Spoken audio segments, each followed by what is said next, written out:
मेरे प्यारे भारत के मूल निवासियों, बाबा साहब डॉक्टर भीमराव अंबेडकर जी की सोच की दुनिया में आपका बहुत बहुत स्वागत है। जो मत ऊपर बताया गया है उसमें निम्नलिखित शंकाएं उठ सकती हैं। क्या उपनयन का न होना शूद्रत्व का प्रमाण है?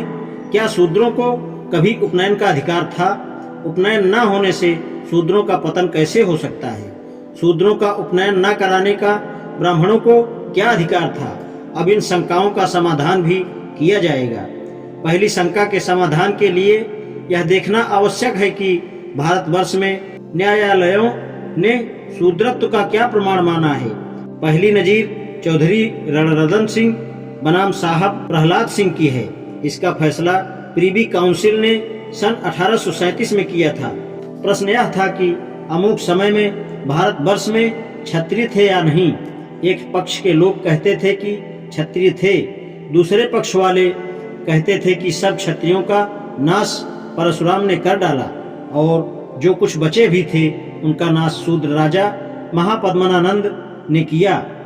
अतएव दुनिया में क्षत्रिय नहीं रहे, केवल अन्य वर्ण रह गए थे।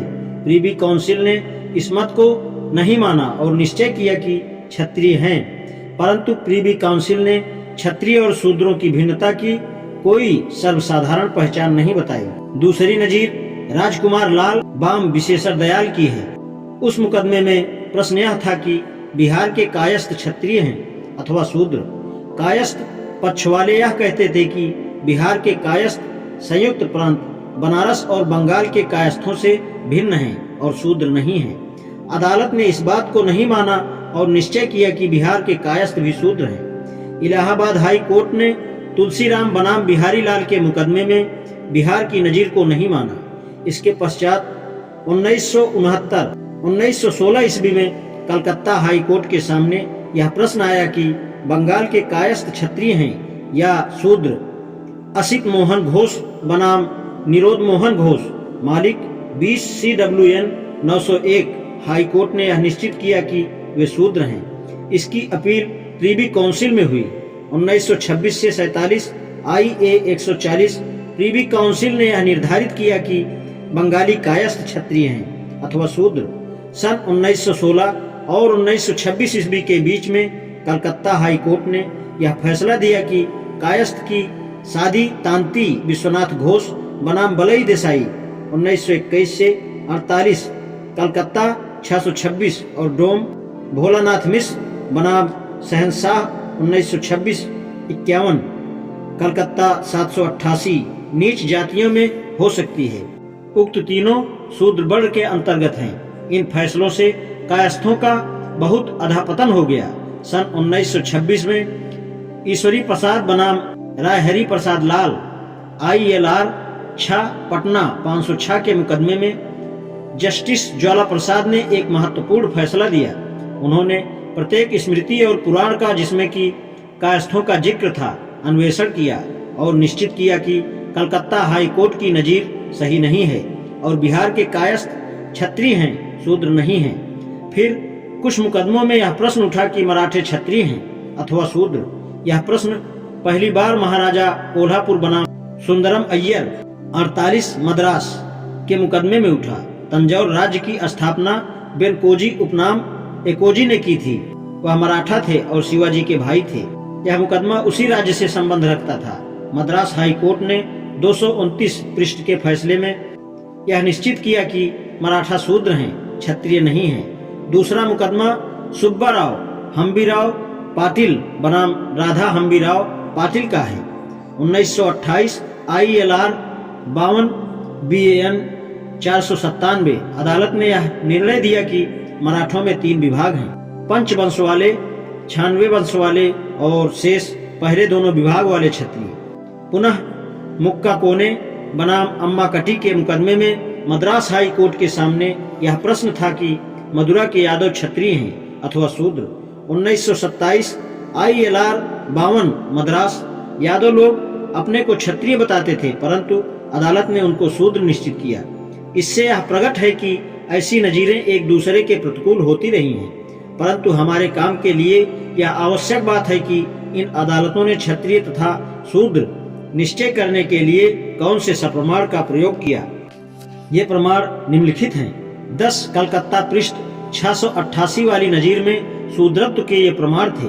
नाम के पीछे दास का लगाना, यज्ञोपवीत का न धारण करना, होम करने का अधिकार न होना, अशौच का समय, गोद लिए हुए पुत्र का पिता की संपत्ति का अधिकारी होना अथवा न होना।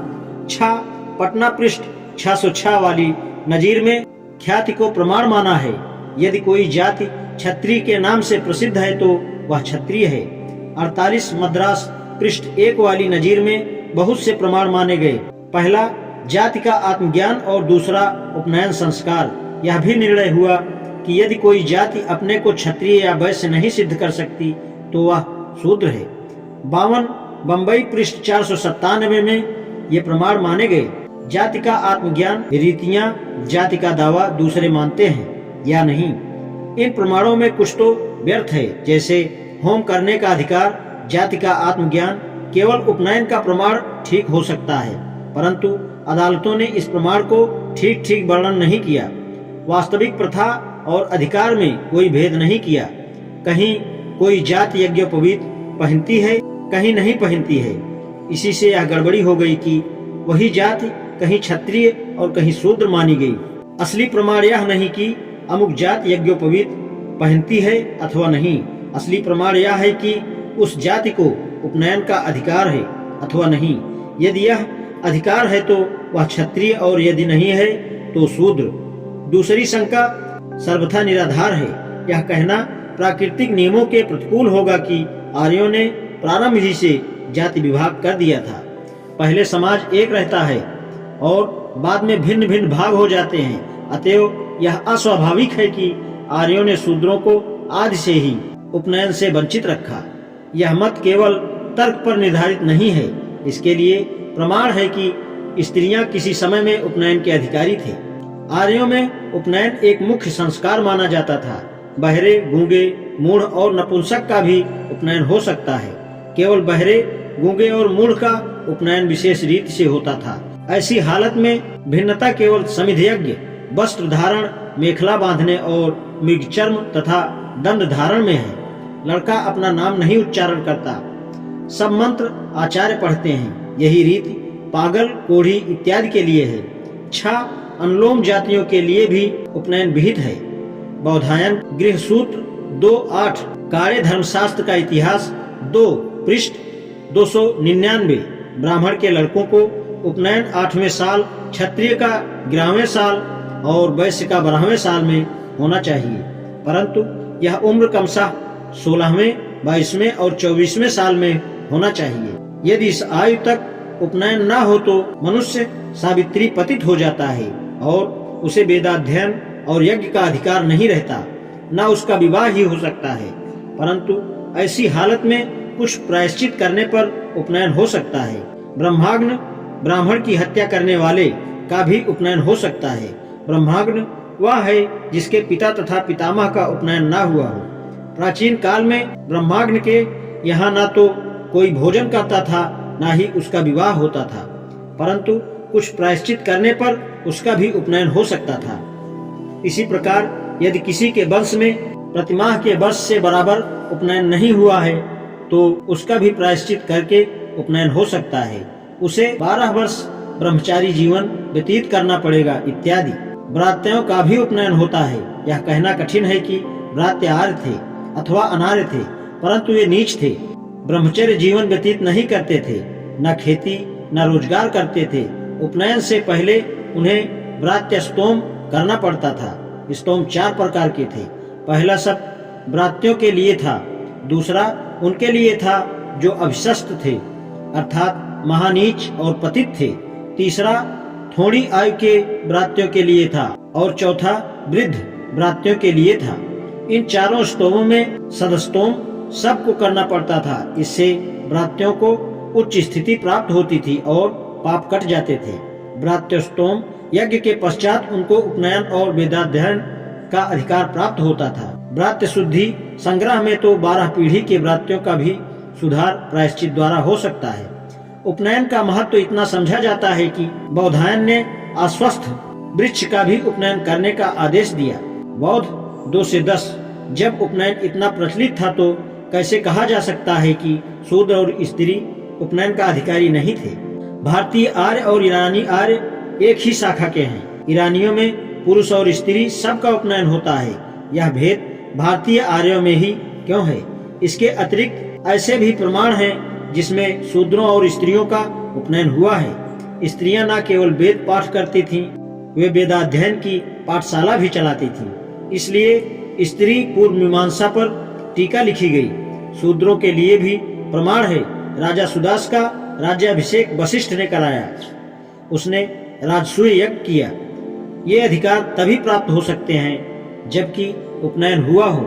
सुदास जो शूद्र था यज्ञोपवीत अवश्य धारण करता रहा होगा। संस्कार Ganpat Max Muller and history of ancient Sanskrit literature पृष्ठ 1860 पृष्ठ 207 में लिखा है कि शूद्र का उपनयन हो सकता है।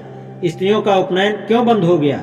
इसका कारण हो सकता है पहले स्त्रियों का 8 वर्ष की आयु में उपनयन होता था और बाद में विवाह।